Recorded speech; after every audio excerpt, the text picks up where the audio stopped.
Mi memoria no da para tanto. Okay. Gracias. Antes de contestar, nada más quisiera hacer un comentario. Es verdad que la ley argentina es fundamental en Latinoamérica en tanto a propuesta democrática, pero a ella se han sumado Ecuador, se ha sumado Bolivia, está por sumarse Uruguay.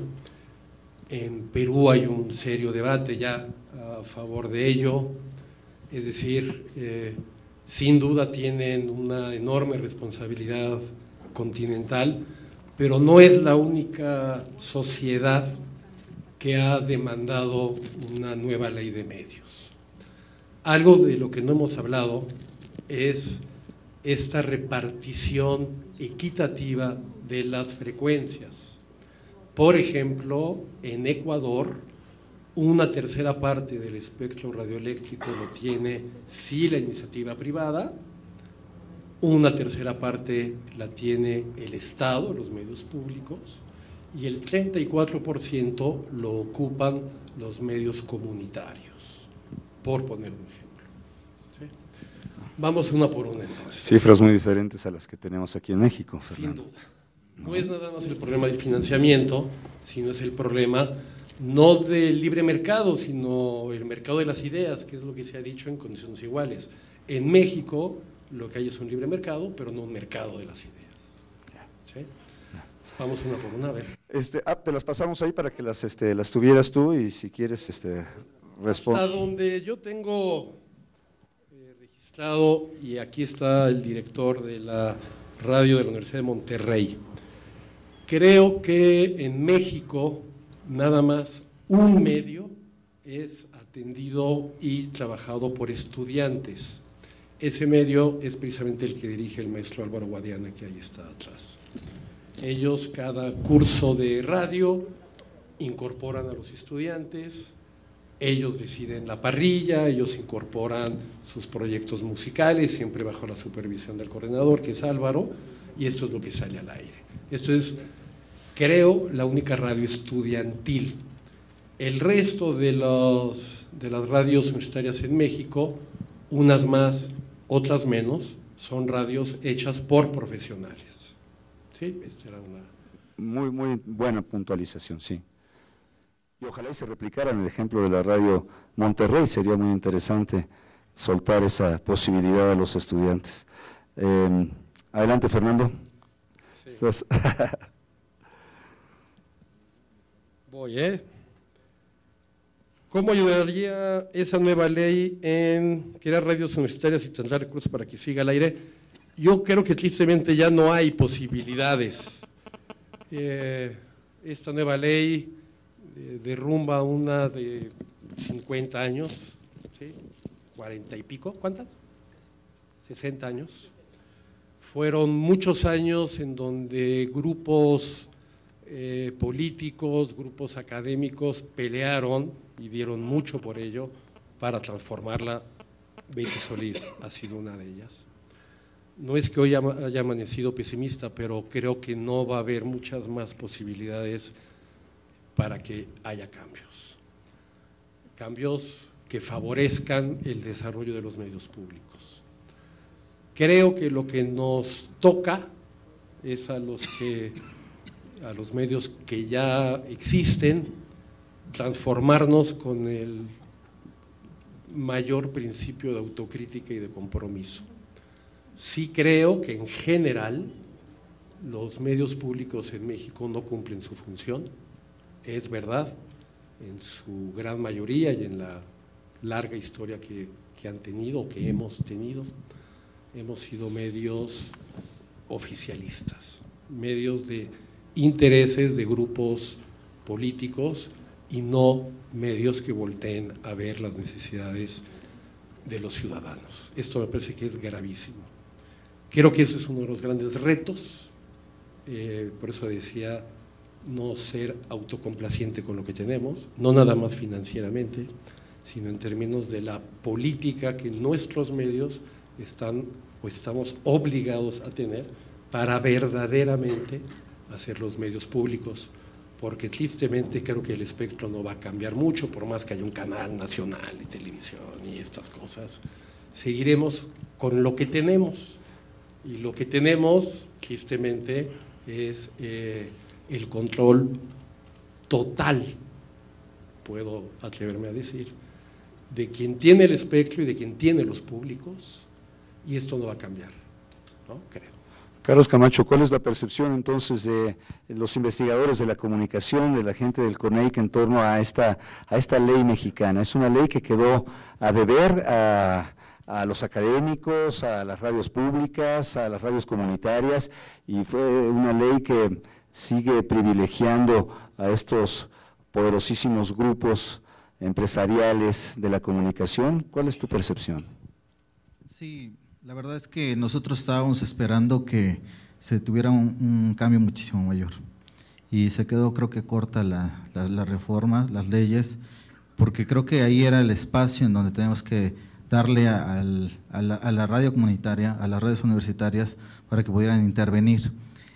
Nosotros, en el caso específico, pues nosotros sabemos que hay un gran desafío, en donde CONEIC tenemos que empezar a ver, con derivado de esta ley de telecomunicaciones, tendremos que estar atacando efectivamente, como bien lo comentaba, ¿no? La independencia editorial, ¿no? El manejo de los contenidos, el ver exactamente cómo pueden haber unas opciones de financiamiento, ¿no? Para que puedan entonces fortalecerse. Efectivamente, pues el escenario es muy triste, ¿no? No se ve con un escenario que pueda crecer. Sin embargo, bueno, aquí el objetivo del estar aquí con ustedes es la idea de ver cómo podemos hacer una red colaborativa, cómo podemos empezar a trabajar entre las instituciones, entre los mismos organismos, con las instituciones educativas, de tal manera que pueda fluir los proyectos, ¿no? Ahorita me llega uno a la mente, como en Estados Unidos hay un proyecto de televisivo que se llama Open Student Television Network, en donde efectivamente tiene un modelo muy similar a la de la Universidad de Monterrey, ¿no? En donde efectivamente está desarrollado las estaciones y la televisora por los mismos jóvenes, ¿no? Que efectivamente se necesita de ciertos recursos, pues sí, pero yo creo que se le está dando las bases y las herramientas a los jóvenes para que ellos mismos vayan pasando la estafeta a los demás jóvenes y siga permaneciendo esa misma estación, y no efectivamente las estaciones universitarias terminen quedándose por manos de profesionales de la comunicación y no por personas que están empezando a crecer en el ámbito universitario. Entonces yo creo que aquí el punto fundamental es ver cómo nosotros desde el mismo CONEIC y viceversa, de los mismos organismos, estar colaborando, y estaciones comerciales en algún momento, para no estar separado uno con el otro. Pero ¿no creen, compañeros, amigos, sin contagiarnos del ánimo pesimista de Fernando Chamizo, que hay algo positivo en la nueva ley de telecomunicaciones en México? La creación, la obligatoriedad de una figura del defensor de audiencias, por ejemplo, algo que era inédito en nuestro país, con sus salvedades, por supuesto, porque tiene ahí algunas cuestiones contradictorias. Puede ser positivo y tal vez lo abordemos en esta próxima ronda, pero yo quisiera que Roberto Caballero continuara con esta historia de retos y de logros, y también de que casi estuviste a punto de ser mandado a un juicio, Roberto. Sí, bueno, el panorama que yo les contaba antes de lo que ocurría en la Argentina, voy a comentar dos cosas que creo que son bastante paradigmáticas, ¿no? Recién se hablaba de fútbol. Nosotros en la Argentina, cuando el fútbol lo tenía una empresa privada, que era del Grupo Clarín, es decir, el grupo monopólico en Argentina, los partidos, vos tenías que abonar a un cable, si querías ver partidos te tenías que pagar una cuota extra, y si querías ver el equipo de tus amores tenías que pagar otra cuota extra.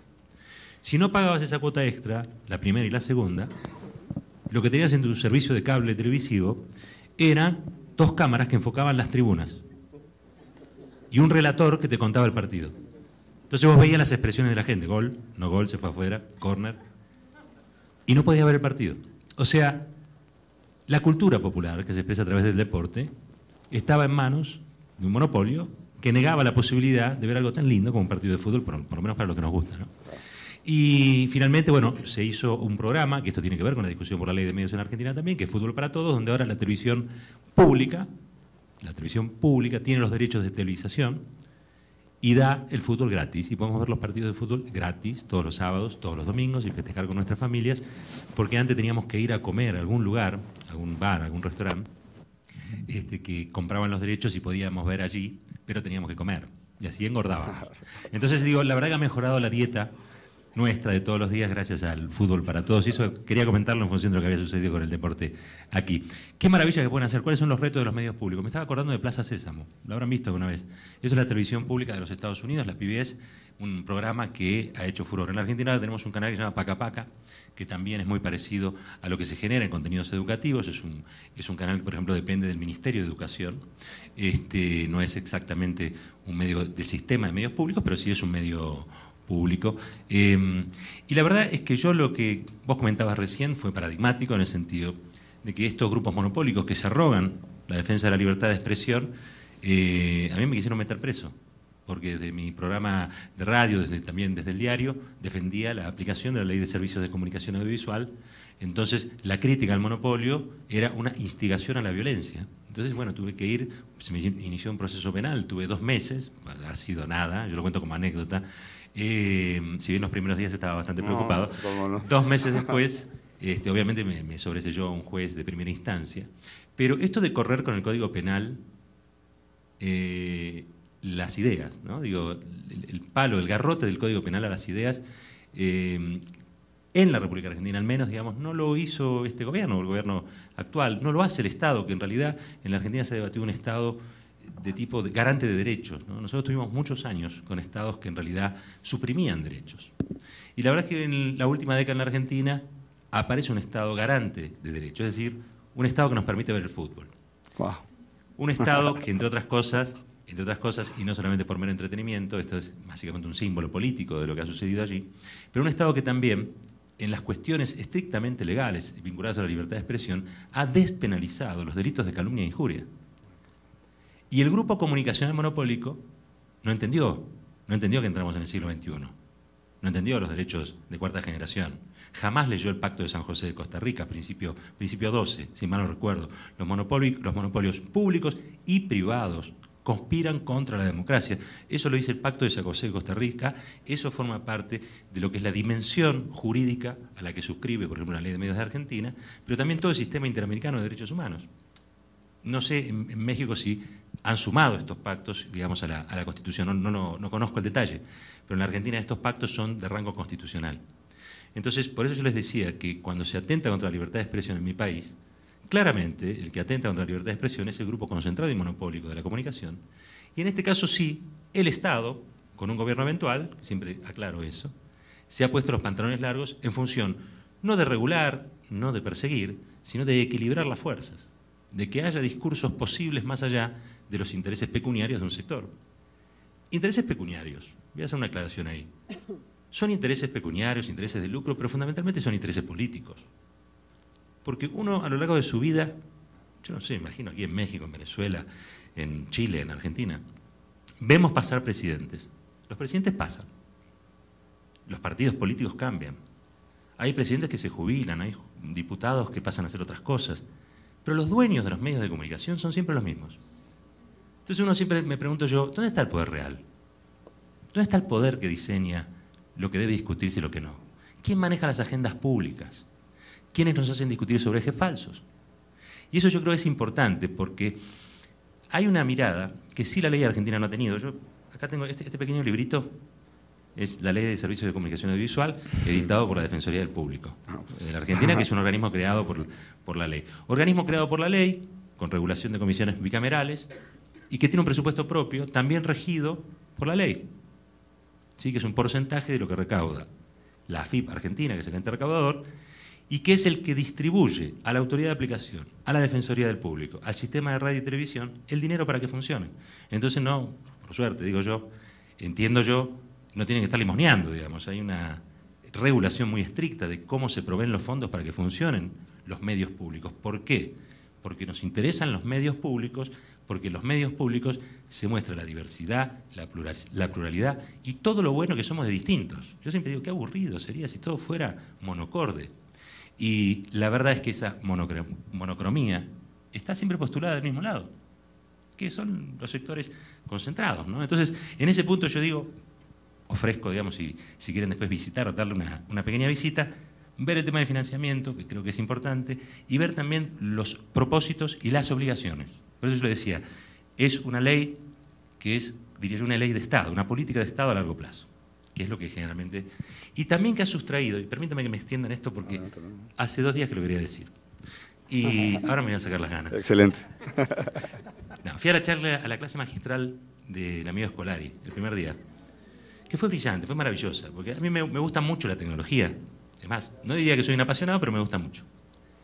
Pero sí vi algo que era como un paradigma en el cual las tecnologías van a proveer aquello que no provee el sistema político, el sistema social, el sistema cultural.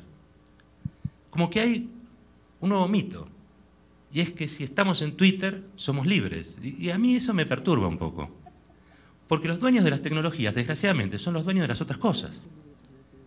Digamos, hay un... Perdón, en esto me extiendo un segundito más. Hay un mito, como ese mito que dice que también el mercado todo lo resuelve. Es mentira eso. Es mentira que el mercado todo lo resuelve. El mercado puede ser un supermercado que te resuelve una comida de un día, pero los derechos y las garantías de vivir en una sociedad democrática te las tiene que garantizar el Estado. Para eso existe el Estado como figura. Y el mercado generalmente lo que tiene son objetivos y propósitos que muchas veces colisionan con los intereses del bien común. Y eso es donde tiene que estar la mano, yo digo, visible del Estado, regulando, armonizando los distintos intereses. Entonces, así como se quebró el mito de que el mercado todo lo resuelve, cuidado con construir un nuevo mito que diga que la tecnología todo lo resuelve. Porque si en el medio de las cosas no está el hombre, si en el medio de las decisiones no están las personas, si en el medio de las cosas, las grandes leyes, si en el medio de la gran Internet, de la red de redes, no están las personas, en realidad estamos hablando en abstracto. Y buena parte de la vida sucede en concreto. Ojalá fuera todo abstracto, pero buena parte de la vida funciona en concreto. Y con esto termino. Una discusión que una vez tuve con alguien también apasionado de la tecnología. Me decía, no, bueno, tenemos que trabajar para que se supere la brecha digital, la brecha tecnológica. Bueno, los distintos gobiernos ahora están entregando laptops, están entregando tablets, creo que acá también, ¿no? También, sí. En Uruguay, en Argentina, en Brasil, que a mí me parece bárbaro, porque siempre que el Estado te da algo está bueno. Vamos a partir de esa premisa. Y sobre todo aquellos sectores que no lo pueden comprar, o que se les hace difícil, o que ven la tecnología detrás con la nieta en el vidrio, como le digo yo, ¿no? La ven desde el lado de afuera de las cosas. Y yo decía, bueno, él me decía, hay que superar la brecha tecnológica, hay que superar porque eso sería socializar, en este caso, los nuevos medios, las nuevas realidades tecnológicas. Y a mí se me ocurrió por la cabeza decir, también hay que superar la brecha odontológica. Nosotros tenemos en nuestros países sectores sociales que todavía no llegan a la dentadura completa por falta de calcio y alimentación. Yo no contrapongo una cosa con otra, no quiero ser necio con eso. Quiero decir que nunca perdamos de vista que el objetivo, también el de la tecnología, es hacer mejor la vida de la gente, de las personas. En eso la ley también tiene un párrafo que es muy interesante sobre cuál es la mirada que tiene el derecho a la comunicación democrática sobre el uso de las TICs, digamos, de las tecnologías de la información. Y también es interesante porque en ese punto yo creo que plantea una reivindicación de la humanidad de las normas frente a lo que puede llegar a ser a veces ese mito que yo supongo una persona desde el núcleo duro del lucro diría, ojo, porque con Twitter, con Facebook, con esto, vos vas a ser feliz y se completa la libertad de expresión. Y yo preguntaría, ¿y quiénes son los dueños del Twitter, de la red de Facebook, de Google? Y la verdad es que te vas a dar cuenta que son los mismos que hoy manejan muchas de las cosas vinculadas a la comunicación. ¿No será que nos quieren empujar a un territorio virtual donde no existe ningún tipo de regulación, que es una suerte de lejano oeste, donde el que primero llega más se lleva y el resto lo mira desde afuera mientras jugamos con la tablet? Me lo pregunto, ¿eh? A mí me gusta generar estas cosas. Mientras eres libre para escribir en 144 caracteres aquello que te está sucediendo. Pero la otra podría ser también dientes para todos, ¿no? Muy bien, muchas gracias, muchas gracias. Para Leticia Salas tenemos varias inquietudes. Sí, no te preocupes. ¿Qué propuestas tienen para difundir el canal del Congreso? Te pregunta alguien de Comunicación Social de la UAM Xochimilco. Y Rodrigo Ramírez, de la Universidad Interamericana para el Desarrollo, tiene varios acertos y varias preguntas. ¿Es verdad que el canal del Congreso ayuda a acercar a la ciudadanía a sus legisladores? ¿Es cierto que nos ayuda a conocer los procesos legislativos de nuestro país? Y después pregunta, ¿qué porcentaje de la ciudadanía en México ve el canal del Congreso? ¿Qué porcentaje de la juventud conoce y ve el canal del Congreso? Porque si bien es transmitido a toda la ciudadanía, no todo el mundo lo ve, Leticia Salas. Muchas gracias. ¿Una más? ¿Te parece? Es que hay varias más para ti. O sea, la gente está participativa y se los agradecemos infinitamente porque de eso se trata precisamente. Sergio Eder Ramírez, de la Universidad Autónoma de la Ciudad de México, plantel Centro Histórico, dice: ¿a qué se debe que un canal como el del Congreso, considerado como canal estatal, solo se transmite en TV de paga, cuando en momentos de importancia donde se discuten temas y se pone en riesgo la soberanía nacional, solo quienes tienen poder adquisitivo pueden acceder a esta información, considerando, dice, 20 años al aire? ¿Qué te parecen esas primero? Sí, muchas gracias.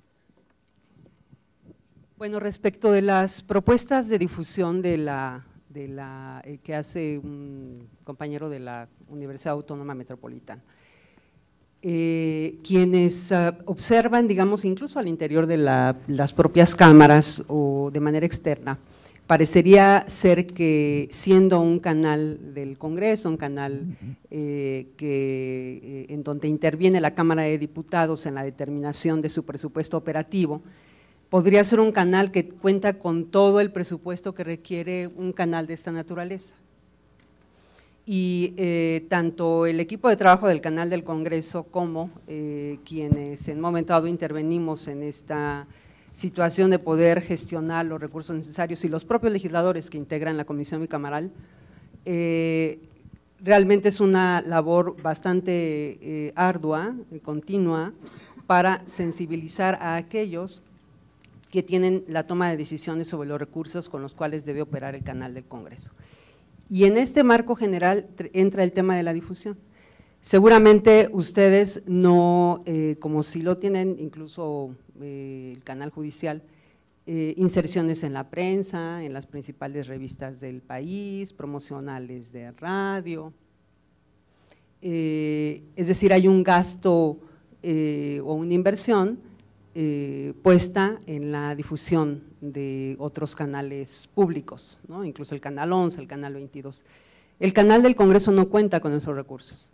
¿Qué es lo que hemos realizado? Establecer justamente alianzas con universidades como la Universidad Autónoma Metropolitana, con más de 300 universidades en todo el país. Tenemos de ahí, digamos, una gestión importante de ese nivel y hemos optado por hacer una difusión del canal más de carácter sustantivo. Vamos, y les pongo un ejemplo, vamos este año por la cuarta ocasión en que organizamos el cuarto ensayo, concurso de ensayo del canal del Congreso. A través de estrategia nos permite entrar en contacto con los jóvenes, que creo que es fundamentalmente una acción sustantiva del canal y de alguna manera se relaciona con la otra pregunta que me hacían respecto de los… ¿De cuántos jóvenes? De los jóvenes, ¿no? Ahorita no voy a contestar cuántos jóvenes, pero es que justamente el punto es cómo llegamos a los jóvenes, cómo hacemos efectivamente del canal un instrumento a favor de los ciudadanos. La pantalla está ahí, nosotros transmitimos 365 días del año, las 24 horas del día.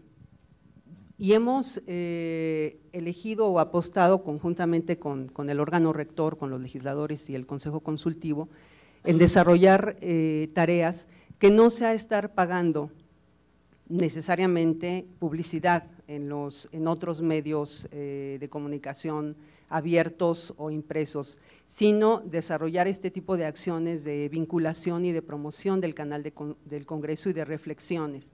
En esta ocasión, en esta edición, justamente el Consejo Consultivo eligió el tema de los medios públicos y también hemos desarrollado una serie que se llama Visión Universitaria, en donde van jóvenes universitarios de diversas instituciones educativas del país a dialogar y debatir, diría yo más debatir, porque esa es la tonalidad de ese programa, con los legisladores. También hemos realizado la presencia constante en la Feria Internacional del Libro Infantil y Juvenil, en la Feria del Libro en el Palacio de Minería, en el sentido de tener ese acercamiento de mayor calidad que cantidad, digamos, masiva representaría el estar realizando un gasto o una inversión, porque finalmente, digo, ojalá el canal del Congreso tuviera esa posibilidad de difundirse a ese nivel. Solo tuvimos la posibilidad de hacerlo cuando el canal tuvo o cumplió 15 años de estar al aire, y con motivo de ello tuvimos la oportunidad de difundir alguna de las series que promovemos. Respecto de este porcentaje, ¿cuántos jóvenes ven el canal del Congreso? Hemos realizado varias investigaciones cualitativas de audiencia. No pagamos por estudios de rating, es decir, no le pagamos al IVOPE, que es la única institución de medición de audiencia en el país. Y estas encuestas nos han arrojado datos cualitativos interesantes. La mayoría de la audiencia del canal del Congreso se ubica entre los 25 y los 34 años. El nivel económico de las personas que acceden normalmente a ello y el nivel educativo de las personas que atienden la pantalla del canal del Congreso es a nivel universitario. El nivel socioeconómico evidentemente está relacionado, y ahí voy cualitativamente a la tercera pregunta, es que solo aquellos que tienen un nivel medio de vida pueden acceder al canal del Congreso. El canal del Congreso actualmente solo se transmite a través de la televisión restringida, es decir, vía cable o vía satélite, lo cual significa que solo aquellos que tienen recursos suficientes para pagar un servicio de cable o un servicio de televisión satelital pueden tener acceso al canal del Congreso. Es cierto, el canal está a unos meses de tener su primera señal abierta, es decir, televisión digital terrestre, canal 45 en el Distrito Federal y el Valle de México. ¿A unos meses cuándo? A unos Danos meses, la primicia. espero que enero, febrero podamos ya podamos estar al aire. Y esto evidentemente será el inicio de una afirmación o de una acción afirmativa que sin duda tiene que ver con el derecho de acceso a la información pública y en este caso pues del principal digamos poder del Estado mexicano en términos del contrapeso que significa el poder legislativo mexicano actualmente. Luego entonces creo que hay una tarea muy importante por delante, simplemente como dato, Brasil tiene alrededor de 13 televisoras abiertas digitales de congresos estatales, es decir, aquí estamos apenas viendo la experiencia de lo que significa que un canal legislativo a nivel federal lo tenga.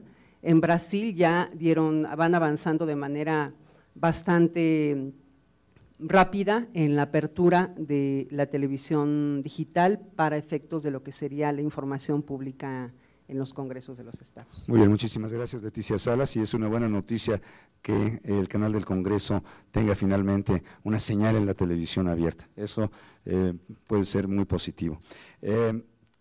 Maestro Pavón. Dice Julián Trejo de la FES Aragón, derivado de las recientes legislaciones, ¿cuál es el beneficio que se espera mediante la adopción de la figura de concesión sobre permisos respecto a la forma en que podrán adquirirse recursos como ente público, como entes públicos? No sé si esto provoque en ti una respuesta.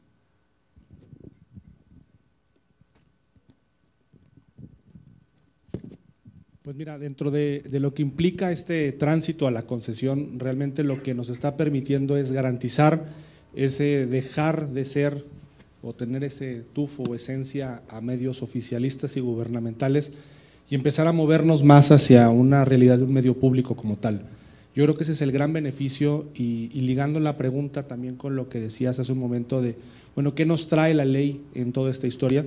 Bueno, sí hay un punto de vista pesimista y bueno, podemos no estar tan contentos o satisfechos con lo que la ley nos trae, Pero también habría que verlo desde otro punto de vista. La ley nos trae cosas positivas, de entrada un reconocimiento como tal, nos marca ya un camino y dentro de ese reconocimiento para transitar hacia ser un medio público, y luego vendrá ese ejercicio, esa reflexión de cada uno de estos medios públicos para pues ver qué tanto podemos no solamente cumplir con los mínimos para transitar a esta concesión de uso público, sino para hacer realidad lo que implicaría ser un medio público como tal. Yo creo que esa es la parte más positiva que tiene la ley. Sin duda alguna, el tema de financiamiento, más allá de lo que dice la ley, que es garantizar los recursos del propio Estado para mantener la operación, pues nos lo deja tan ambiguo como estamos desde siempre, ¿no?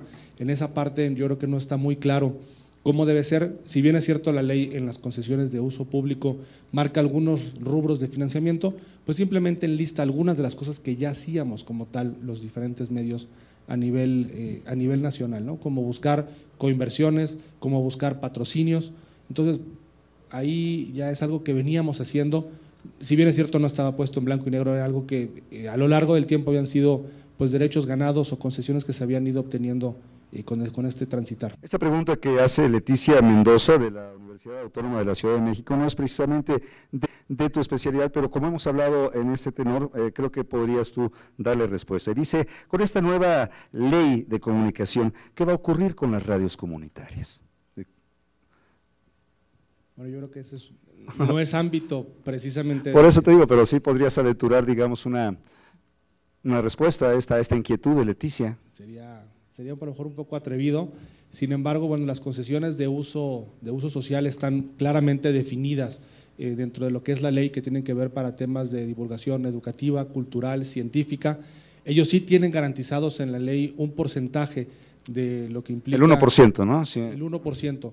Y deja abierta la ventana para que los gobiernos estatales y municipales también puedan invertir parte de esos recursos en estas radios comunitarias.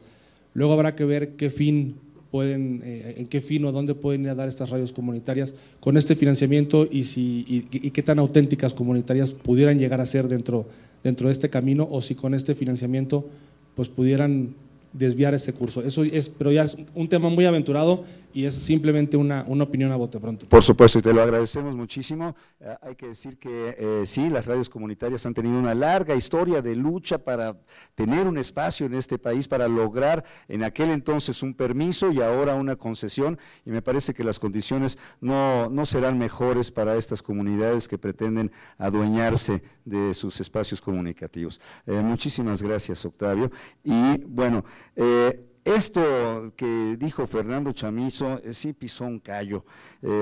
Dice Daniel Galloso de la Universidad Autónoma Metropolitana, dice, el incremento del presupuesto en la televisión y radio pública sería la solución para dejar de ser limosneros, ¿o es el contenido de estos medios los que no son atractivos para la población?, se pregunta. Rodrigo Ramírez te pregunta, él viene de la Universidad Interamericana para el Desarrollo UNID, la misma cuestión. ¿Por qué dice que ya no hay medios públicos sino limosneros? ¿Podrías precisar esto? Dice para Fernando Chamizo. Además, bueno, tú estabas citando a Enrique Atonal, hay que decirlo también, y Enrique Atonal no está aquí para responder, pero bueno. Pero se adelantó a la opinión, yo lo hubiera dicho también, ¿eh? ¿Y qué les dirías? Sí, ¿y qué les dirías a esta inquietud del medio público como medio limosnero que de repente sí nos has lastimado ahí? Sí. Vamos a depender del subsidio del Estado y del subsidio que las instituciones… ¿Se oye? Ahí está, perdón, pegado. Y del subsidio que las instituciones federales le asignen a los medios. Radioeducación, pues dependerá de lo que la SEP le dé, lo mismo los medios de los gobiernos de los estados, lo mismo las radios universitarias. No vamos a tener posibilidad de ampliar en ese sentido nuestros recursos, es decir, vamos a depender de la gestión casuística que un director haga con su gobernador, un director haga con el secretario de Estado, un director haga con su rector, para ver si nos compran un transmisor que ya no sea de bulbos, es el caso de Radio UNAM. ¿Todavía? Para poder medianamente competir con una calidad de sonido, no por otra razón, con el espectro. Es verdad que hoy tenemos todos que pelearnos las audiencias. Si yo vengo oyendo una radio con un nivel de audio potente y caigo a Radio UNAM, allá abajo, con ruido, inducción, se me va. Por más interesante que sea lo que yo estoy diciendo, ese radioescucha va a tener muy poca tolerancia a mi baja calidad de transmisión, por un lado. Por otro lado, lo que hemos hecho es malpagar a los colaboradores. Dije que somos una radio de profesionales en tanto que perciben un ingreso, pero no se crean que es un buen ingreso. Sí lo es, se les paga una colaboración, pero no más. Esto, en muchos casos, hace que ese colaborador, por poner un ejemplo, el tiempo que invierte en preparar su programa, pues sea directamente proporcional al ingreso que percibe, para bien o para mal. Entonces, yo no veo, no se nos dio la oportunidad a los medios públicos de tener otro tipo de opciones para obtener recursos. Sí creo que el Estado mexicano, o lo que queda del Estado mexicano, no volteó a ver el desarrollo de los medios públicos. Al contrario, lo que hizo fue querer ser medianamente referee, y es un decir, de los grandes gigantes, Televisa, Telmex, los grandes monopolios privados. Y a los medios públicos sí nos dio el espacio de la Defensoría de las Audiencias, nos mencionó, nos hizo visibles, pero yo creo que eso es una crónica de una muerte anunciada, tristemente, ¿no? La calidad, es verdad, la calidad no necesariamente va ligada tampoco necesariamente del todo con el dinero. Es donde digo que los medios públicos tenemos que hacer en serio un acto enorme de introspección. Somos medios en general muy aburridos, no porque la cultura sea aburrida, ni mucho menos, pero sí la hemos hecho aburrida. No hemos traído nuevos públicos. La audiencia, por ejemplo, de Radio UNAM es una audiencia histórica, no nos deja, no nos permite que cambiemos, no nos permite meter nuevos contenidos, no nos permite acercarnos a los jóvenes.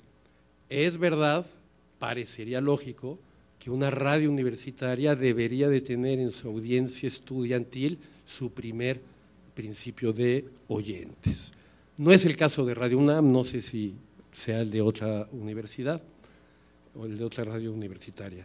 El público de Radio UNAM es un público muy adulto y contrariamente a lo que la universidad por principio debería de plantear, que son escuchas críticos, abiertos a transformar, abiertos al conocimiento, abiertos a las nuevas propuestas, lo que quiere es exactamente lo mismo, con poco riesgo, más bien con nulo riesgo, no se le cambie nada, nunca, porque entonces se reclama a un defensor de las audiencias. Ya, antes de darle la palabra a Leticia Salas, que quiere hacer alguna acotación, me recordaste, Fernando Chamizo, pero yo no lo aplico al trabajo que hacen en Radio UNAM y tampoco al que hacemos en Radio Educación, ese dictum mexicano que dice, ellos hacen como que me pagan y yo hago como que trabajo, ¿no? Pero bueno, nada más me acordaste de eso. Adelante, Leticia Salas. Yo quisiera introducir un contrapunto, ¿por qué? Miren, tuve la oportunidad de dirigir una televisora estatal 12 años. Es decir, ¿cuál? Conozco la realidad, la de Tlaxcala. Me tocó fundarla. Y por tanto, y lo digo con el objeto de ejemplificar cómo viví una realidad desde un gobierno estatal y una realidad de construcción de un medio estatal, en este caso ya desde el Congreso de la Unión. Y creo que hay muchas lamentaciones comunes y muchas frases comunes en relación a lo que constituye la construcción de un medio público. Y para mí el tema del financiamiento sí pasa por los contenidos.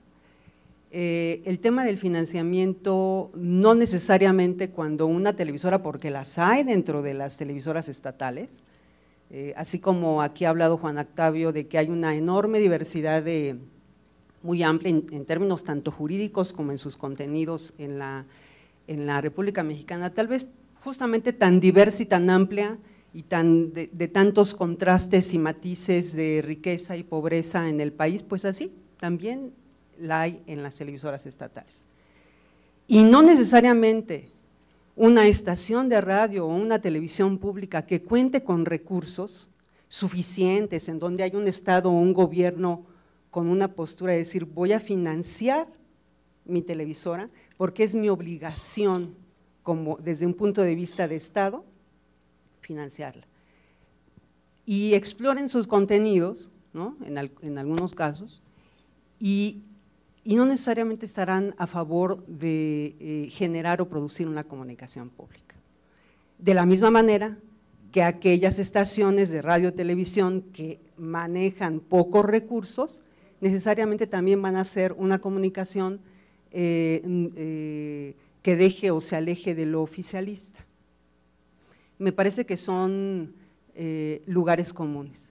Sí me parece que con el marco general está bien, había un 10º transitorio en la reforma constitucional, yo participé en varios espacios de reflexión en donde decíamos, bueno, aquí hay un planteamiento fuerte, hay las principales demandas, tanto de gentes que han empujado el tema de la comunicación pública en nuestro país, como en términos del derecho internacional o el derecho comparado, ¿cómo podemos garantizar que sea un medio público? Y entonces, bueno, la promesa sustantiva estaba a nivel constitucional. Cuando llega la secundaria, bueno, no hay esta especificación al nivel de la que se aspiraba. Sin embargo, ahí hay una cantidad importante de normativas que cuando uno dialoga con los titulares de las televisoras estatales, parecería que no, y de las estaciones de radio, parecería que no existieran. Entonces yo digo, bueno, a ver, no, ahí hay una apuesta y un compromiso que sí tiene que ver con la postura que como titular tengas frente al medio y que no la renuncies como titular frente al medio, y ese titular tiene un nombre y un apellido, y eso creo que nos da la estatura de generar desde lo ciudadano, desde la posibilidad de, es que no tengo un marco normativo que me esté exigiendo lo que yo como ciudadano aspiro a que esté ahí. Tengo un marco general, pero puedo hacer muchísimo en los hechos, en términos de la sensibilización o de la concienciación social que uno genera a través del equipo de trabajo, en términos de las decisiones que día a día vas tomando a favor de una comunicación democrática, como titular, como trabajador de ese medio público. Yo creo que ahí hay un tema, no sé cómo denominarlo, pero finalmente es como la asunción del compromiso público de quienes hacemos comunicación pública y que tendríamos que tener un mayor compromiso y atrevimiento a hacer acciones afirmativas para construir los medios públicos que demandamos. La independencia editorial. Porque de pronto se puede quedar el discurso, es decir, oye, queremos independencia editorial, no, a ver, en los hechos, ¿qué estás haciendo? Porque puedes hacer mucho. A ver, actualmente el Instituto Federal de Telecomunicaciones, en todos los elementos que leyó Juan Octavio, independencia editorial, financiamiento público, el hecho de incluir la diversidad de voces, todavía falta regulación. El instituto tiene un enorme reto, en ese momento tiene una agenda muy amplia de regulación por venir. Pero hoy, quienes estamos como titulares de estos medios, estamos frente a ellos y estamos tomando decisiones. Muy bien. Juan Octavio Pavón también quiere hacer un comentario, adelante, después vamos a darle la palabra a Carlos Camacho y después, pues ya estamos casi sobre el tiempo, tendremos unos 20, 25 minutos. ¿Están bien, compañeros, compañeras? ¿Sí? ¿No se han aburrido? ¿No se quieren ir? ¿Estamos bien? Ok, para cerrar esta ronda con el comentario de nuestros invitados. Adelante, maestro Pavón. Mira, uno de los temas, cuando hablamos de financiamiento, la ley no nos prohíbe muchas cosas. Y tenemos gente talentosa y creativa en los medios públicos y desde luego se puede aprovechar ese talento y ese capital que tenemos como parte de nuestro trabajo, de nuestros equipos, para crear spots para los propios gobiernos estatales, para los propios gobiernos municipales, y eso es una fuente adicional de financiamiento que la ley no la enuncia, pero tampoco la prohíbe. No lo prohíbe. Y que finalmente la ley se refiere al espacio o al espectro que nos dan y nada más, pero de ahí el resto de la forma en la que están constituidos cada uno de los organismos públicos que trabajamos en todos lados, pues nos permite esa posibilidad. Finalmente somos empresas de los propios gobiernos o de las diferentes entidades que nos dan vida propiamente. Entonces no estamos limitados y es algo que sí se puede hacer. Yo con 212 municipios te puedo decir que sí puedo generar pues productos que no son publicitarios, que no son comerciales, que no van por ese camino, pero que sí son para beneficio de los municipios, para el beneficio de la promoción turística del Estado y que es parte de los objetivos propios del canal y que eso nos permite generar un ingreso que nos extra. Ayuda. Y ahí sí tenemos que cumplir que cualquier ingreso que generemos, pues obviamente no perseguimos ningún fin de lucro, esa no es nuestra función. Cada peso que cae, se los juro, que definitivamente cae y se utiliza inmediatamente para alguna necesidad o para algún nuevo proyecto que queremos emprender. Entonces, no estamos tan limitados en esa parte por la ley y sí podemos buscar nuevas maneras de generar esos ingresos, aunque no propiamente sea el resultado de lo que está en la pantalla, ¿no? Esa es una de las maneras que podemos buscar como un financiamiento y que sí podemos avanzar por ahí, ¿no? Y la interpretación de la ley pues apela al ya muy reconocido ingenio mexicano, maestro Pavón. Pues mira, no está prohibido, así es que no está prohibido, está permitido, Okay. Pero además no estamos violentando absolutamente nada. Finalmente también estamos cumpliendo una parte importante de nuestra función, al menos un medio estatal tiene que ayudar a promover los valores, a promover sus lugares y bueno, ya nos tocó la suerte que Veracruz tiene 212 municipios, ya hay mucho de dónde jalar, ¿no? Que ese es uno de los aspectos fundamentales. Y retomando todas las cosas que se comentaban hace un momento en refrescar o en renovar parte de no solamente quedarnos y envejecer junto con la audiencia, que fue algo que sí nos pasó a nosotros, hemos apostado por el deporte, acercarnos a la juventud con el deporte, esa es una, y la música ha sido otro aspecto fundamental, promoviendo grupos y talento de músicos veracruzanos de todas las expresiones, no importa si es música absolutamente tradicional, regional, el son jarocho y los demás, o si nos vamos a rock o a fusión, la cumbia, cualquier cosa que hagan nuevos valores de veracruzanos que no tienen espacios en la radio comercial y que con nosotros sí tienen un espacio y tenemos programas que se graban en alta definición, que se produce el audio en alta definición y que estamos generando discos para promoverlos y es parte de cumplir una de esas funciones que también tenemos como medio, que es ayudar a que se conozca todo lo que está pasando en Veracruz y la cultura no solamente es lo que nos hace, sino lo que estamos haciendo para seguir construyendo el futuro de Veracruz. Muchísimas gracias por esa participación. Carlos Camacho, mira, Salomón Reyes Silva, bueno, aporta varias inquietudes, algunas están ya parcialmente comentadas, pero pregunta, ¿qué hace el CONEIC para impulsar a las universidades a fortalecer el quehacer de extensión universitaria a través de las radios universitarias? ¿Qué le responderías a Salomón Reyes que viene de Aguascalientes?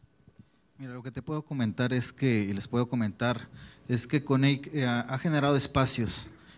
Nosotros estamos conformados por varias vocalías y en estas vocalías también hemos invitado a las mismas instituciones y las radiodifusoras internas, ya sea por internet o que tengan una señal abierta, para que generen un espacio de una barra programática de contenidos, ¿no? Entonces nosotros invitamos a que los jóvenes participen y vivan la parte, esa experiencia y en la parte de radiodifusión.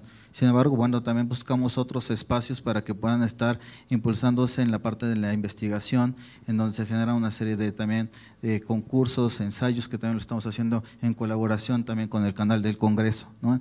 Entonces yo creo que ahí en la parte del Consejo se trata también de apoyar y de incentivar también a los alumnos a que participen, a que sean mucho más críticos, a que estén fomentándose la parte de la investigación y que también obviamente los docentes también estén colaborando y estén contribuyendo junto con los alumnos. Muy bien, excelente. ¿Qué les parece si hacemos una última ronda? Algunas preguntas todavía y algunas las que lleguen ahorita, si tienen a bien. Yo a mí me gustaría preguntarle al doctor Roberto Caballero su impresión después de esta hora y media de charla, de intercambio de puntos de vista y de historias de las aspiraciones de la radio pública mexicana. ¿Cómo ves este proceso? Sabemos que, bueno, vienes de otra realidad, pero estás aquí en México y eres un experto en los temas de comunicación, entonces me gustaría preguntarte tu opinión en torno, si hay alguna, al proceso mexicano. ¿Cómo lo ves tú? A ver, lo veo a través de los ojos de ustedes y tengo una sensación ambigua, que por un lado obviamente entusiasma a algunos y por otro lado deprime un poco aquello que falta, ¿no? Lo que pasa es que como en la vida, cuando hay un vaso, uno puede ver la parte más llena o la parte vacía del vaso, ¿no? Había un italiano hace muchos años que decía que se podía actuar con el pesimismo de la inteligencia o con el optimismo de la voluntad. Y yo creo que si le ponen optimismo a esa voluntad inmensa de generar una comunicación democrática aquí en México, no hay nada que no se pueda transformar. Creo que el instituto, que sería la autoridad de aplicación, ¿no?, de la ley de telecomunicaciones, tiene un desafío enorme por delante. Y yo no sé si nos está mirando, la señora tiene un desafío enorme, hay que decírselo.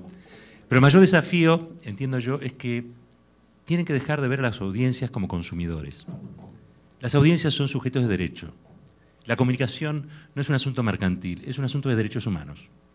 En esa perspectiva, el ágora pública se vuelve la plaza pública que quería nuestro querido Miguel Ángel. Y yo creo que esto es un desafío enorme, porque es un cambio cultural. Un cambio cultural que corre del eje habitual de la discusión a aquellos que gritan más fuerte. ¿Por qué gritan más fuerte? Porque tienen más poder. Y los que tienen más poder son aquellos que tienen la posibilidad de concentrar recursos, tecnología, poder de persuasión o lobby político. Y en eso las sociedades a veces somos una audiencia que mira atónica lo que sucede. Hacen falta audiencias activas, hace falta educar esa masa crítica de las audiencias. Yo, por ejemplo, el programa que hago todos los días en la radio son 3 horas de programación a la mañana. Y yo todos los días me siento y trato de cumplir con estas obligaciones. ¿Sacas tu Biblia? Sí. Dice así, ¿no? Punto 1, desafío, reto de, en este caso, un conductor de un programa de la radio pública de la Argentina, del sistema público de medios creado por la ley. Dice, punto 1, incluir en su programación contenidos educativos, culturales y científicos que promuevan y fortalezcan la capacitación y la formación de todos los sectores sociales. Esto es una obligación, no es una sugerencia, no es una obligación. 2, producir y distribuir contenidos por diferentes soportes tecnológicos con el fin de cumplir sus objetivos de comunicación, teniendo por destinatarios a públicos ubicados dentro y fuera del territorio nacional. 3, considerar permanentemente el rol social del medio de comunicación como fundamento de su creación y existencia. 4, asegurar la información y la comunicación como una adecuada cobertura de los temas de interés nacional, regional e internacional. Difundir, dice quinto, y promover las producciones artísticas, culturales, educativas, espero que le dé vuelta a la paginita, que se generan en las regiones del país. Difundir las actividades de los poderes del Estado en los ámbitos nacional, provincial, de la Ciudad Autónoma de Buenos Aires y municipal.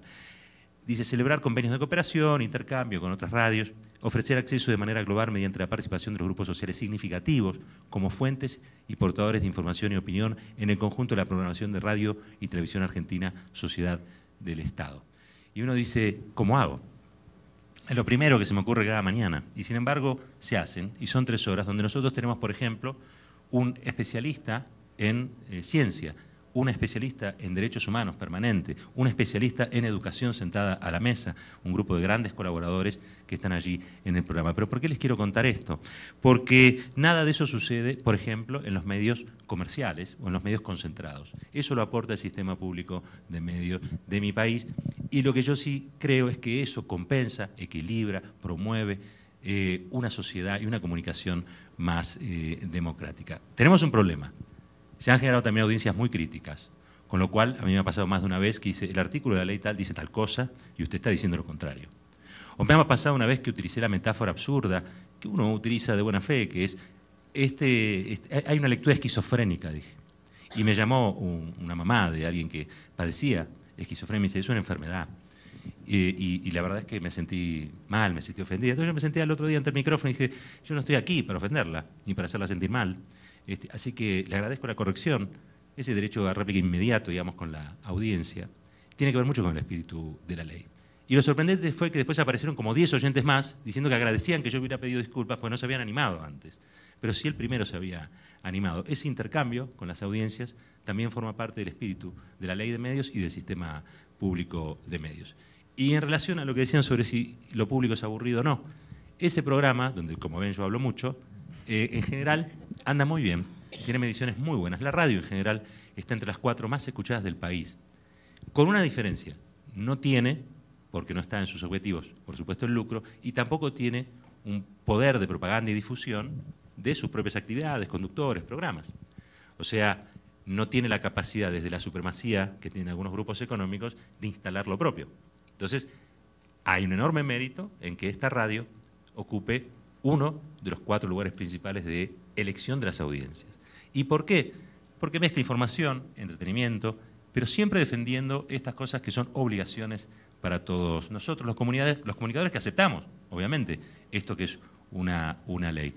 Y les quiero contar que el programa más escuchado de la radio es un programa nocturno que conduce un periodista que se llama Carlos Polimeni. Es un programa sobre realidad latinoamericana. La realidad latinoamericana no aparece en los medios comerciales de mi país, en los medios concentrados, en los medios monopólicos, solo aparece en el sistema público de medios. Nos enteramos de lo que sucede en México, gracias al sistema público de medios de mi país. Para el sistema monopólico, para los grupos monopólicos, México es un mariachi lejano, ¿sí? Que quedó en Cantinflas y Chespirito. Eso es lo que propone el sistema monopólico de mi país. Y sin embargo, a través de la radio pública, mis compatriotas pueden enterarse de que México es mucho más que eso, de que están debatiendo una ley interesantísima, que esa ley tiene algunos elementos muy parecidos a la nuestra, que en otros aspectos es distinta, pero también esa audiencia crece porque nos enteramos de lo que sucede aquí a miles de kilómetros de distancia de nuestro país y nos acerca también. Ese es el programa más escuchado de la radio pública, donde también pasan música y entrevistan legisladores, entrevistan gobernadores, entrevistan presidentes de otros países. Es un muy lindo programa y creo que merece ser el tercero. A mí me da bronca porque yo soy cuarto en mi franja, pero la verdad es que es una buena noticia, es una muy buena noticia y eso lo genera un sistema público, es un medio público, no es un medio privado, porque en un medio privado no existiría. Estaríamos todavía con el Chavo del Ocho. Y es mucho más que eso. Latinoamérica es mucho más que eso. Lo que sucede en nuestra región es mucho más que eso. Y ser parte de todo eso, y con esto cierro y vuelvo al principio, nos tiene que dar ese optimismo de la voluntad tan necesario para transformar las cosas. Porque alguien, creo que Leti, vos al principio decías algo sobre el statu quo. El statu quo es statu quo hasta que lo cambiamos. Y generar un nuevo statu quo implica un desafío, un reto, que tiene que ver muchas veces con esta vocación por transformar, aunque a veces pareciera que no estamos avanzando. Cuando no estamos avanzando, en realidad estamos tomando envión, porque ese salto que estamos dando es una pelea que tiene un único final, y es victorioso, porque la sociedad del siglo XXI se asemeja más al paradigma de los derechos humanos que al paradigma mercantil y del lucro, que concentra en pocas manos aquello que es de todos. Ese es el futuro. En realidad, los sectores monopólicos concentrados son una realidad del siglo XX, una rémora que habrá que superar y que nos falta mucho. Serán unos 10, 20 años, pero los vamos a ganar. Que así sea, que así sea. Muchas gracias, doctor Roberto Caballero. Muchas gracias por acompañarnos. Antes de hacer esta última ronda, quiero informarles que están abiertas todavía las bases y la invitación para participar en un concurso de ensayo que tiene que ver con nuestra emisora Radio Educación. Va a cumplir 90 años. Estamos celebrando este año de que fuera fundada en 1924 por José Vasconcelos, y la invitación junto con el CONEIC, que son los promoventes, Radio Educación y el CONEIC, la invitación es a que ustedes participen y nos hagan saber de qué manera esta radio cultural y esta radio que pretende ser pública ha incidido, ha transformado sus vidas, les ha dado un punto para la reflexión o para la diversión o inclusive para la organización información. Nos daría muchísimo gusto y los invito a que visiten la página de la Defensora de Radio Educación, que está dentro de la página de Radio Educación, www.radioeducacion.edu.mx, para que vean ahí las bases de este concurso de ensayos, cuya fecha límite creo que es el 14 de noviembre. 14 de noviembre, así que todavía hay tiempo para escribir algo bonito, y ustedes, amigos y amigas que nos acompañan, se ven personas sensibles e inteligentes que seguramente podrán aportar mucho a esta invitación que tenemos. Muchas gracias. Dicho el comercial, seguimos entonces con la última ronda. Leti Salas, bueno, mucha gente está interesada y pregunta en torno al canal del Congreso. Por ejemplo, Leticia Mendoza dice, ¿de qué servirá que esté el canal del Congreso con televisión abierta si realmente en general no tenemos una cultura de ver ese canal? Transmiten cosas, dice ella, que nos atañen a todos por ser ciudadanos y no solo a los universitarios. ¿Qué propuestas para generar esa cultura? Ya has hablado un poco de eso, pero la preocupación está ahí, y tal vez eso valdría la pena como pie para hacer un cierre en tu participación en este encuentro, en este coloquio, que te agradecemos infinitamente. Sí, muchas gracias. Leticia, ¿dónde está? Tocaya, por favor. Leticia Mendoza, ¿dónde andas? ¿Sí estás? Aquí está. Fíjate que no es la primera vez que escucho digamos, esa percepción, y sí te debo decir que cuando he escuchado eso, o quien lo ha escrito incluso en columnas, tiene que ver con un interés que está del lado de lo privado y que está del lado de lo comercial. Yo creo que el asunto de generar canales de esta naturaleza, y que creo que el canal del Congreso ha sido un parteaguas, y de verdad, no hablo como directora del canal, hablo como ciudadana, que he tenido el privilegio de verlo muy de cerca, que me siento altamente privilegiada porque de pronto estás en una cabina de producción de televisión haciendo una transmisión en vivo de un debate histórico para el país, decisivo, que nos afecta a todos en lo individual, y estás ahí dentro. Y yo creo que el hecho de que este canal forme parte del espectro para que cualquier persona de cualquier edad pueda decidir encender o quedarse a ver ese debate, ya te da a ti la posibilidad como ciudadana o ciudadano de elegir. Sí estamos hablando, cuando hablamos de medios públicos, no solamente desde la parte de quien genera el contenido, hablamos de quien está del otro lado. Creo que México es un país privilegiado. Yo di un dato al inicio de que solo 64 países en el mundo, solo 24 del mundo tienen canal legislativo. Solo uno en el mundo dedica un canal, un presupuesto a las dos cámaras. Aquí decía Roberto de Argentina, y tuve el privilegio de estar allá. Ellos generan la señal y le entregan una señal a la televisión privada. La televisión privada decide qué contenido se transmite. El ciudadano mexicano tiene una señal permanente. Aquí están 4 compañeros míos, que también yo digo, bueno, son testimonio vivo de las horas y horas y horas de transmisión que hemos hecho en vivo. A lo mejor no viste las 300 horas de debate sobre la reforma energética, pero si tú hubieras decidido, si tú que estás detrás de la pantalla hubieran decidido que en ese momento querían saber qué estaba sucediendo en el Congreso, la pantalla estaba. Y estaba lo que estaban diciendo todos los legisladores de todos los partidos. Es un ejemplo también. Entonces, creo que el tema de que el canal del Congreso y el canal judicial estén en el espectro de lo público y que, por supuesto, debe de haber el compromiso desde estos poderes de generarlo como una televisión abierta, de tal manera que no medie un recurso que te limite el derecho de acceso a ese contenido, debe seguirse ampliando. Sí me parece que debe haber una apuesta ciudadana por seguir promoviendo este tipo de canales. Al equipo de trabajo yo siempre les digo, cuando entran estos elementos de o que viene alguien externo y dice, oye, hay que generar contenidos para que sea un canal que compita frente a la televisión comercial, ¿y cómo le vamos a hacer para generar espacios que en un momento dado, y empiezan a salir los formatos, ¿no? Que se parecen a los que se generan en la televisión comercial. Y entonces yo digo, bueno, a ver, no, la principal fortaleza de este canal de nicho, sí es un canal de nicho, sí es un canal especializado. Su principal fortaleza es que saben siempre el ciudadano o ciudadana mexicana que encontrarán ahí el contenido amplio y en contexto de lo que sucede en el Congreso. En las otras televisoras no lo tendrán, sea en la pública o sea en la comercial, aún en Canal 11, en Canal 22, porque no es su vocación. Entonces, siendo el poder legislativo un poder público que genera las leyes con las cuales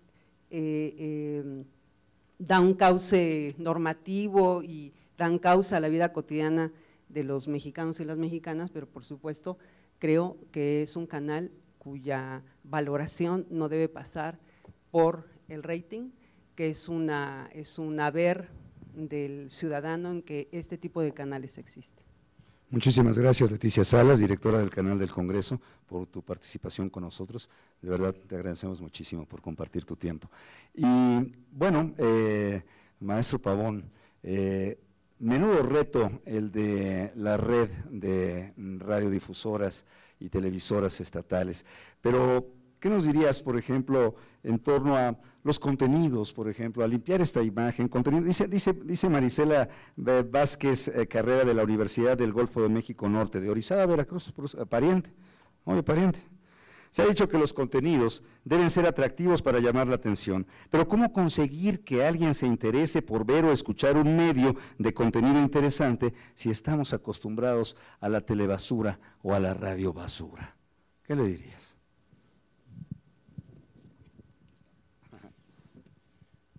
Mira, y no solo a mi paisana, sino también a muchas de las personas, finalmente los medios los hacemos todos, no solamente el que emite un mensaje, sino también quien lo recibe. Si bien es cierto, los medios de comunicación establecen en gran medida una agenda discursiva, también el público tiene más y más opciones. Hoy con la televisión digital, esa posibilidad de ver más opciones en televisión abierta y sobre todo en provincia, no tanto aquí en el Valle de México, que aquí sí pues están prácticamente todos y hay una oferta importante no solamente en radio sino también en televisión, sino en el resto de las entidades de la República Mexicana. Hoy pues prácticamente la inexistencia de canales adicionales o complementarios a los comerciales pues se limita al canal estatal que pueda estar en tal lugar. Con la iniciativa y como parte de esta reforma a la Ley de Telecomunicaciones, con el nuevo sistema de radiodifusión del Estado mexicano, pues eso nos debe habilitar a que otros muchos canales se puedan empezar a ver y prácticamente son todos los canales pues, o medios públicos que estamos en este reto o en esta transición. Ese es pues, uno de los retos importantes y también coincido, la cultura no es aburrida y la cultura podemos hacerla entretenida. Y eso es uno de los aspectos en los que tenemos que seguir trabajando para cambiar los formatos, para contar las cosas de una nueva manera y pensando en que cada vez hay un público joven que ve menos y escucha menos la radio y que se está yendo a consumirla en otros canales. Y en función de eso tenemos que trabajar nuestros contenidos para que se puedan consumir en esos otros muchos canales y no solamente estar pensando en un tiempo y un espacio determinado que tienen nuestras frecuencias tanto de radio como de televisión. Y ese es uno de los retos donde tenemos que sí apostar a largo plazo, como decía en un principio. Hay cosas que tenemos enfrente hoy con los cambios de la ley.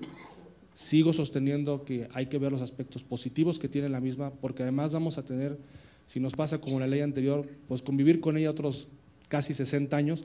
Espero que no, pero tenemos que aprender a convivir con esta nueva ley, aprender a navegar con ella, a sacar el máximo provecho de la misma y a seguir generando ese valor que tenemos los medios públicos de comunicación. Yo creo que ese es el camino por donde tenemos que trabajar y ese es justamente el reto de largo plazo que tenemos, el seguir evolucionando, adaptándonos a lo que está pasando en nuestro entorno, a cómo está evolucionando la gente, el público juvenil que es el público que seguirá creciendo y no perder de vista a los niños que vienen empujando también, ¿no? Y que serán parte de esas nuevas audiencias y de esos nuevos públicos por los cuales finalmente tendremos que buscar la forma de robar o atrapar su atención para que consuman lo que nosotros también podemos generar. Muy bien, pues muchísimas gracias por esta disposición a la charla. Se han dicho cosas realmente interesantes y profundas, ojalá y queden en la mente de nuestros invitados para su reflexión, el pasar de un consumidor de medios a un ciudadano que tiene claro que tiene derechos y que deben ser ejercidos, no es tarea fácil y en ese proceso estamos y ojalá y nuestros medios contribuyan a lograr esta alfabetización mediática para que nos ciudadanicemos y podamos ser receptores críticos que transformemos nuestros medios. Pero yo quiero darle la palabra al maestro Carlos Camacho y que nos diga en el Consejo Nacional para la Enseñanza y la Investigación de las Ciencias de la Comunicación, bueno, pues agradeciéndole muchísimo su participación, ¿cómo resumiría este encuentro que hemos tenido dentro del coloquio? Gracias, Carlos, adelante. No, gracias a ustedes. Yo lo puedo resumir que efectivamente podemos estar hablando desde aspectos del orden financiero, que puede ser desde el ámbito, desde radiodifusoras de Argentina como de México, que efectivamente pueden tener una serie de dolencias, ¿no? Pero que simplemente tenemos que seguir trabajando sobre ellos. Pero creo que sí hay un cambio en verdad. O sea, la verdad es que las reformas efectivamente pueden tener una serie de áreas de oportunidad, ¿no? Que se pueden seguir construyendo y que se pueden seguir mejorando. Sin embargo, bueno, lo que comentan también aquí mis compañeros es que en verdad sí hay iniciativas, en verdad hay un interés genuino por parte de los representantes de las radiodifusoras públicas que están tratando de generar un cambio, ¿no? Efectivamente, no solamente aquí, y sí estoy de acuerdo con lo que estaba comentando anteriormente y por eso había levantado la mano, no solamente debe quedar en el emisor, sino también debe quedar en la parte del receptor. El receptor creo que debe ser el público, el que debe ser selectivo, el que debe ser mucho más crítico, el que debe de estar en su momento saber diferenciar entre el canal o la estación pública o comercial, en que pueda ser mucho más selectiva con los contenidos, ¿no? Creo que esa persona, entiendo que efectivamente desde que nacemos es muy fácil de repente a los padres de familia decir, ¿sabes qué? No sé dónde dejar al hijo y bueno, siéntate tantito en la tele, te pongo la radio, ¿no? Y de repente empieza a estar sobrecargado de información en donde no tiene el niño la capacidad de empezar a separar esa información. De tal manera que conforme va avanzando y conforme va creciendo, va viendo espectaculares, va escuchando televisión y canales comerciales, obviamente pues ese tipo de información empieza a generarle pues que esté sobrecargado de información. Entonces obviamente cuando le ponen un canal o una estación pública, comunitaria, educativa, cultural, para él significa igual a ser aburrido, ¿no? Pero yo creo que no es así. Yo creo que en verdad tenemos que generar una cultura, efectivamente hay que alfabetizar, ¿no? al público objetivo, y creo que tendría que ser un objetivo, o me llevo como un pendiente efectivamente para externarlo en la asamblea con el CONEIC, para decir efectivamente creo que una labor por parte del CONEIC es saber cómo nosotros tenemos que estar trabajando sobre ello. Te agradecemos muchísimo, Carlos Camacho, presidente electo del CONEIC, que nos hayas acompañado y compartido con nosotros tus reflexiones. Eres muy amable. Dice Luis Bastida de la UACM, Universidad Autónoma de la Ciudad de México, con eso cerramos, tanto universidades privadas como públicas deben difundir el pensamiento e inquietudes, cueste lo que cueste, pero las universidades públicas tienen más obligación, en tanto es la sociedad la que aporta los ingresos para el desarrollo de los estudiantes, en este caso en las radios universitarias. Y yo le pregunto a esa ave de tempestades que es Fernando Chamizo, ¿cómo le gustaría cerrar esta mesa, agradeciéndote muchísimo tu presencia? Gracias, Fernando. José Ángel, no me gusta lo de ave de tempestades. Bueno. Era una broma. Tiene razón el amigo Luis Bastida. En que esa tiene que ser una función de la radio universitaria. Cerraré con una idea, básicamente. La ley de medios en México, tengo la impresión de que fue discutida desde distintos sectores del poder. No alcanzó a ser discutida por sectores sociales, ciudadanos, como tal vez uno hubiera querido, ¿sí? Sí hubo algunas manifestaciones, pocas, con poca asistencia y que al final no tuvieron ninguna trascendencia realmente. Yo creo que ese es parte del desafío que tenemos los medios públicos. Como bien dices, es construir ciudadanos, ciudadanos que estén desde el espacio de lo público exigiendo sus derechos como ciudadanos, sus derechos humanos, sus derechos ambientales, desde el espacio, quiero insistir, de lo público. Eso no lo hemos alcanzado. La discusión en México quedó desde el poder económico, el poder político, pocos medios abrieron la discusión. Creo que el gran desafío para no quedarme con el pesimismo con el que llegué, es pensar en permanentemente estarnos transformando y mirar horizontalmente a nuestra comunidad de ciudadanos y aceptar las exigencias que nos planteen como proyectos. Gracias. Muchas gracias a ustedes y muchas gracias a ustedes por acompañarnos. Esperamos que esta charla, esta reflexión, pues haya sido interesante para todos y para todas y que haya sembrado algunas inquietudes que puedan ser discutidas y que puedan ser desarrolladas más adelante en un intercambio, esperamos, fructífero con nuestros medios culturales y públicos. Yo los invito a que nos aguanten un momentito y a que aplaudan a nuestros invitados, agradeciendo, y nosotros les vamos a dar un reconocimiento por esta participación al doctor Roberto Caballero. Muchísimas gracias, es usted muy amable. Al doctor, bueno, nos llegaste de imprevisto, tenemos el de Jorge Hidalgo Toledo, pero bueno, se lo hace llegar y ya te prepararemos uno a ti. A la licenciada Leticia Salas, a quien le agradecemos infinitamente su participación, felicidades. Al maestro Juan Octavio Pavón, muchísimas gracias, ha sido un placer. Y al maestro Fernando Chamizo. Muchísimas gracias, mi nombre es José Ángel Domínguez, ha sido un privilegio conversar con ustedes y trabajar para ustedes. Muchísimas gracias, hasta muy pronto.